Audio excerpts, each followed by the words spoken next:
Hey everybody, this is Volen in Pursuit of Art. Got a question from one of our friends this week. They asked me a whole bunch of questions, but this is the one that I'm kind of gonna extract from their comment because I think a lot of people can benefit from this. This is something that we all struggle with anytime that you start anything.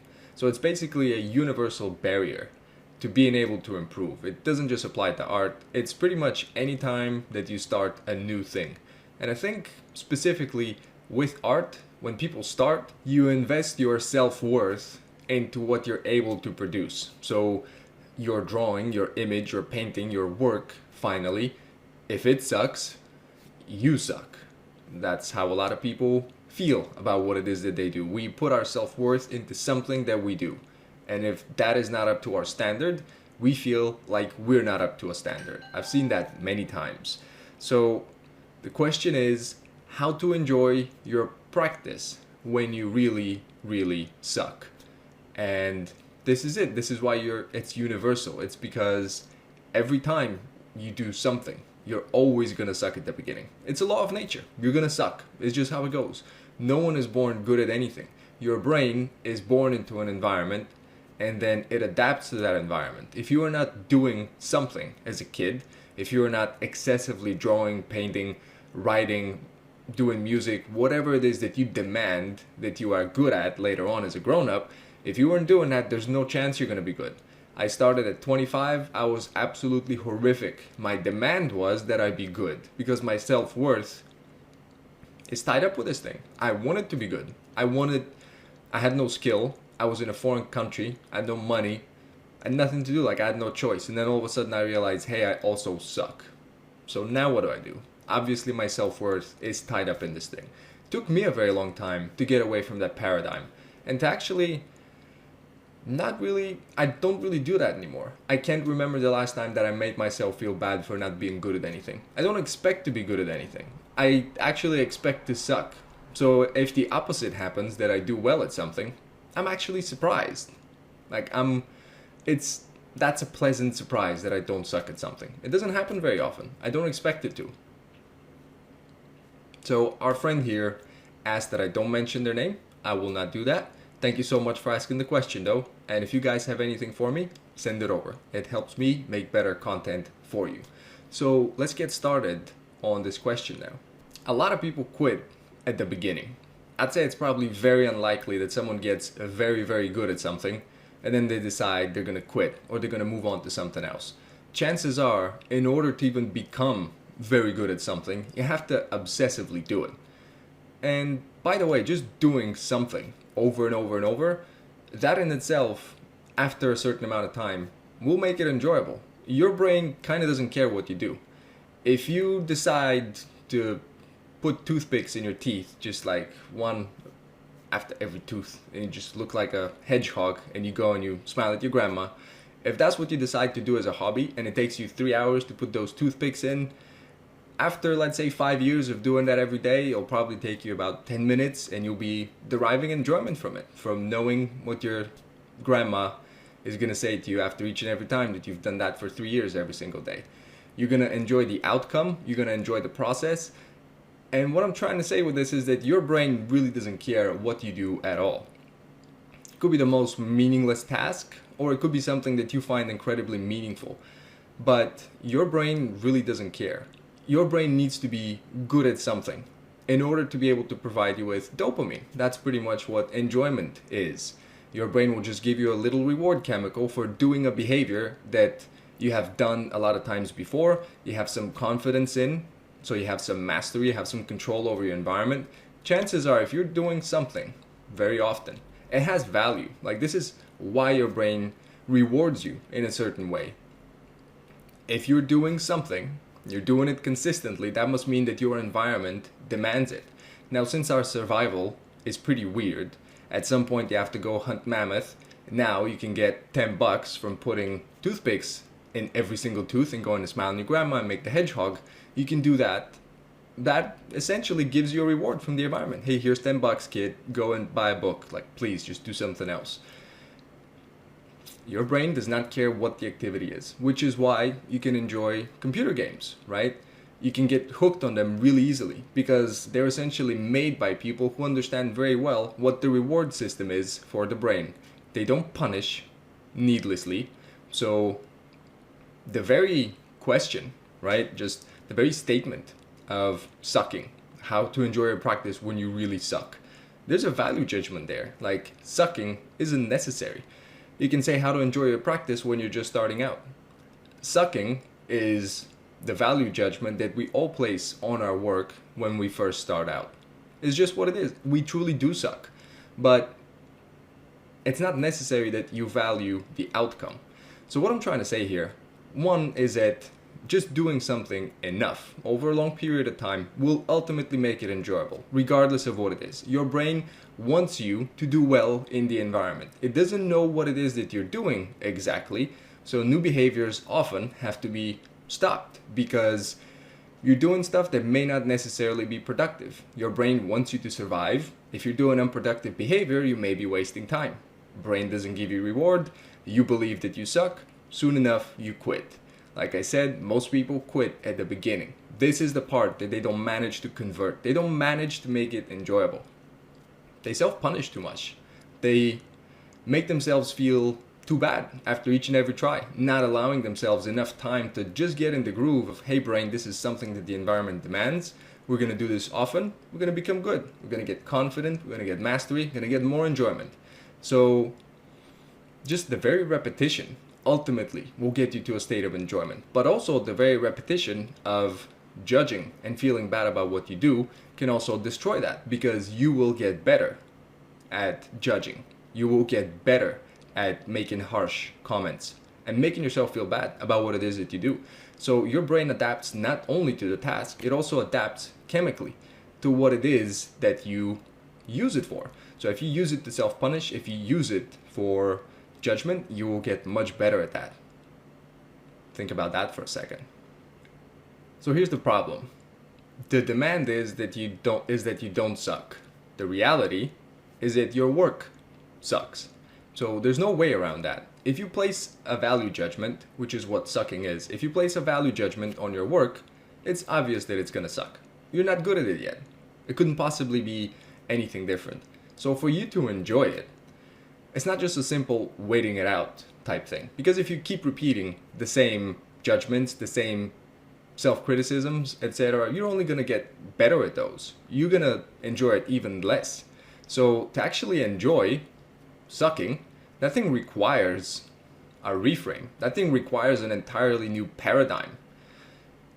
So what if you don't judge the work? What if that's not the important thing? What if instead of placing value on the work, you place value on the discipline?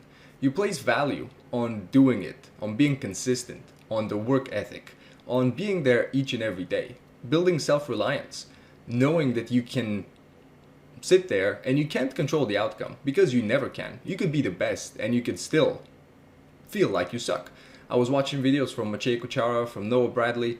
So many people will say that they have the imposter syndrome, which is like, I feel, even though I'm here at this stage, like someone's just gonna come and call me out, like, hey, you're not supposed to be here.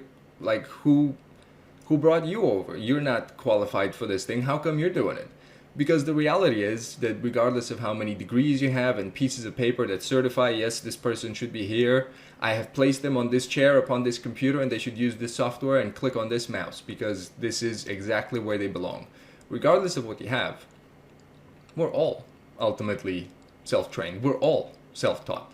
And I would say that building your confidence around the work that you produce is a pretty fickle and unstable foundation. And this is again tied very much to the sucking paradigm.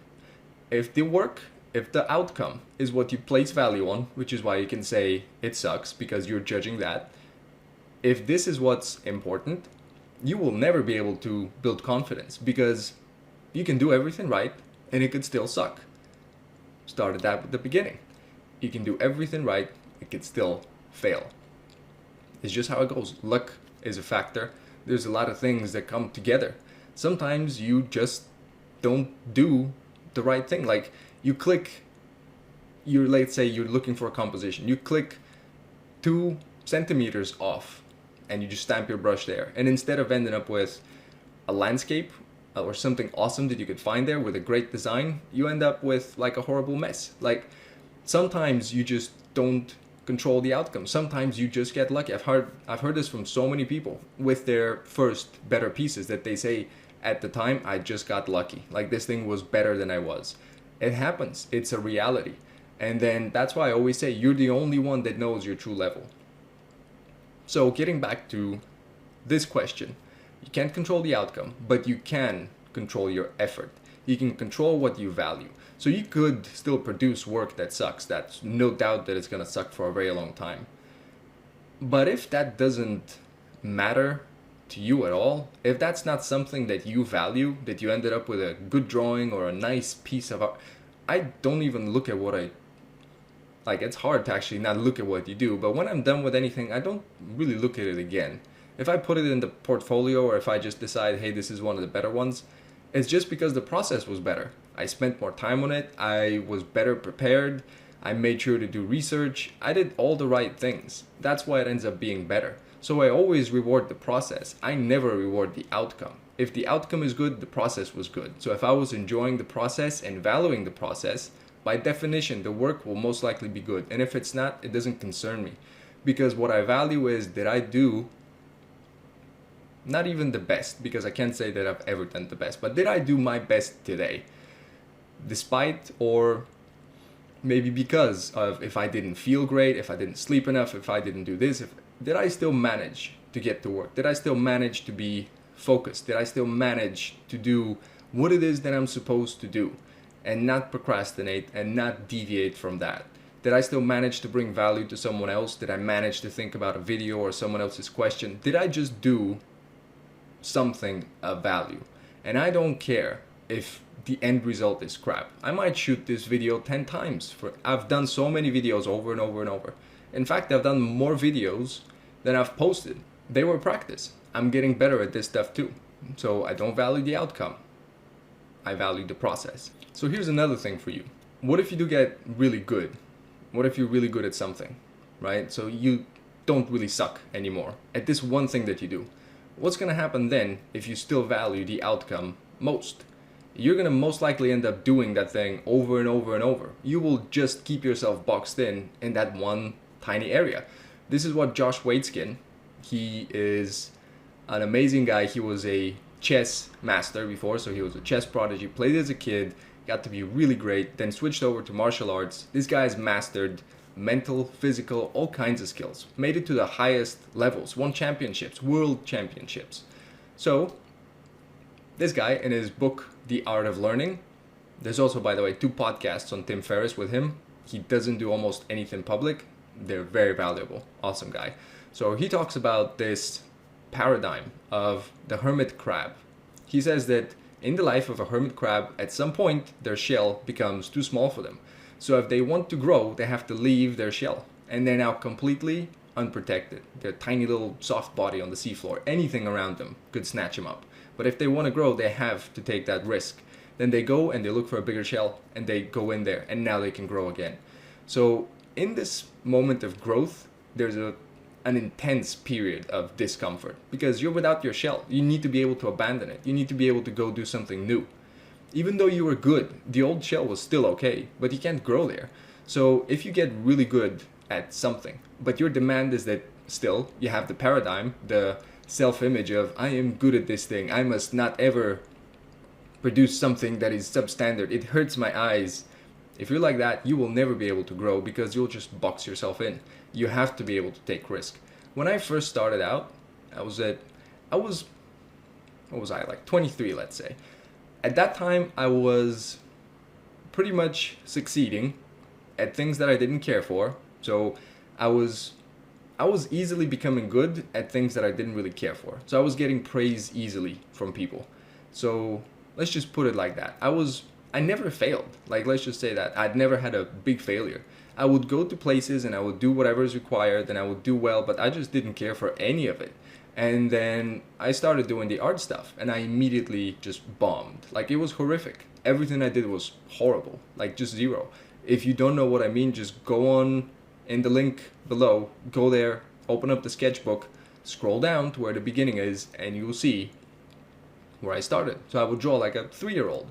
My demand was that I express the ideas of a 23-year-old with life experience and books read and whatever else that I had in my mind at the time. That was my demand. The reality is that I could express something like, if you look at the sketchbook, wolf guy in profile, because that's what I could do, or pencil with smiley face, because that's what I could do. I'm actually incredibly grateful that art kicked my ass repeatedly for years and years and years, because it really made me change my whole paradigm. Like I said to you guys, I don't care about the outcome. If I had to start now, it would be uncomfortable. I wouldn't like to start again and do that whole thing, but I really don't think I'll take it as hard as I took it then. Which then means that I'm kind of freed up now, that if I start anything new, I don't demand that it does well. I don't care how long it takes. In fact, when you change your paradigm and the effort becomes the valued thing, it almost doesn't matter how the actual outcome does. Really, the only thing that you end up doing is, okay, this thing is hard, it doesn't work for me, I don't get it, okay, let me do it again. And then you wake up the next day, okay, I still suck, I don't get it, I don't know what I'm doing wrong, okay, let me do it again. And let me just leave you with a couple more things here. This mindset of attacking problems instead of this moment of waiting for precious inspiration, or like for the magic moment where it's all going to come together. Instead of that, if you just attack problems, and if you have the mindset of, I don't care, I'm going to go for it, I'm going to learn this thing that I'm not good at, I'm going to do 100 drawings, I'm going to do 1,000 drawings, I'm going to do it every day. I judge the effort. The effort could be better. The work, that'll come. Like, that's just by default, that'll come. So what I'm trying to say here one more time is that if you have the precious mindset, if you have the mindset of every piece I create must be magical and beautiful, and I must share it with the world, and they must put me on their arms and carry me towards everything that should cheer for me, and grandma should be at the end giving me $10 for what it is that I've done. If that's the mindset that it must be precious and that it must be good and that you are someone who creates worthy things only and will never be in a place to show themselves as someone unworthy because their work or their sketch is not presentable. I have combined the wrong colors together. If you're not in the mindset of things being precious, you will get to work more. If you're a grunt versus I think they call them pink tea soldiers or something like that. You know, it's someone that just wants to talk about what it is that they have done and how incredibly intense and wonderful and courageous it was, and they just want to sip their tea, their pink tea. One mentality versus the other. The precious versus the grunt. It's okay, I'll go through anything. I don't care. I'll be in the mud. I'll get it done. I'll roll up the sleeves and I will produce. You will get more work done. There was a study, and I can't remember where it was, but it was in this pottery class, and the assignment was, you either bring me your one best pot that you do for the year and you will be judged on that, or you produce like 10 kilos of pottery, or 100, whatever is appropriate for pots. I'm not too sure. So not pots, it's pottery, doofus. So that was the thing. Either produce one that's perfect or produce many, as many as you possibly can. You'll be judged solely on the weight. So like out of that whole pile, if you bring me 10 kilos or 100 kilos, you get whatever grade. Almost universally, the ones that did the more practice did better. The precious people that had to produce precious work, all of their stuff was ultimately not as good as the people that managed to practice more. They explored more, they did more. It's obvious that you just manage to build a better infrastructure in your brain about what works and what doesn't, because you just end up having more experience. Judging your work may seem like a good idea at the time because you want to be making something and it's different to what you can currently make. A lot of people use negative motivation as their fuel. Unfortunately though, it ends up also doing the hermit crab thing. Well, they'll just stay in the same place, not be able to grow, and in fact, the worst part is they're kind of suffocating themselves. They're holding themselves down. They're not allowing themselves to grow because they just won't let themselves, okay, to just leave the shell, just go find another one. I don't even care if it's something else's shell. I don't care if you find a turtle shell and now we look like an idiot. Just go get something because I'm tired of waiting for it. The precious mindset versus the grunt mindset. One will keep you in your high tower of just sitting there isolated and being good at the one thing or having to be good, and which is why you don't even produce work because you have to win, because you have to be good and you're currently not. The other one is you just don't even look at the work. You don't judge it at all. It's not the main factor. It's not what's important. Because being precious and being invested in all this stuff, it may seem okay, but really what are you building? You're reliant upon an external something to make you happy or unhappy. If you build it yourself, if your self-worth is tied into something else, and it's character, it's discipline, it's patience, it's doing the right thing, it's knowing you can rely on yourself, that even when you have no idea and no skill, you're still sitting there and working on something, at some point you learn that you can rely on yourself, that you're not gonna be given something and you don't know how you'll do. You don't know if you'll just go and like ignore the assignment, or you'll just waste your time, procrastinate, do all those things. If you get to work every day with good effort, with judging the effort so you can make it more efficient, that will ultimately lead you to produce more work and will lead you to produce better work. Now, the enjoyment part, I can't say that it's ever gonna be like eating ice cream. It's not enjoyable in the same way, but it is kind of like working out. You can get very addicted to working out. It's good for you, meaning that it produces a beneficial result if you use it correctly. It's also, you have numbers there that you can raise, so you always have something to compete with, makes it interesting. You also just feel good after doing it. So this thing can give you all of those same things. It can give you the same satisfaction. I don't know about enjoyable necessarily. Sometimes it is, yep. Sometimes it's more like working out. Sometimes you just go there, you do your thing, you get your benefit. So may not be necessarily enjoyable in the sweetest possible way, like sugar, like candy, but it will be rewarding. I can guarantee you that.